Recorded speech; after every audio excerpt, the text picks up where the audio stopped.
Hey everyone, welcome back. In this quick walkthrough, I'm going to show you how to create and manage a contact list inside HubSpot.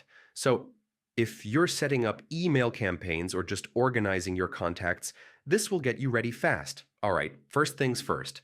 Go ahead and sign in to your HubSpot dashboard using your email and password. Once you're in, look at the top navigation bar and click on Contacts. Then choose Lists. This is where all your saved lists live. To make a new list, hit the button that says Create List. HubSpot will ask if you want a static list or an active list. Static lists stay the same.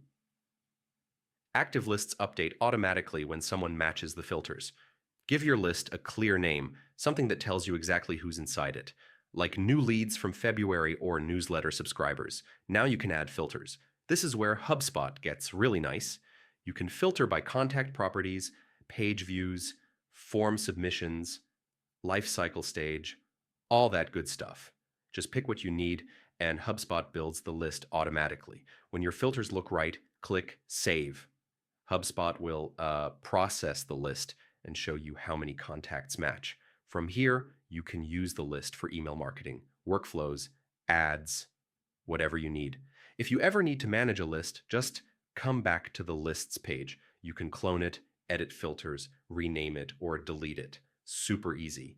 And that's the whole process. Now you know how to create and manage lists in HubSpot without wasting time digging around. Thanks for watching, and yeah, feel free to check out the next guide if you want to level up your CRM setup.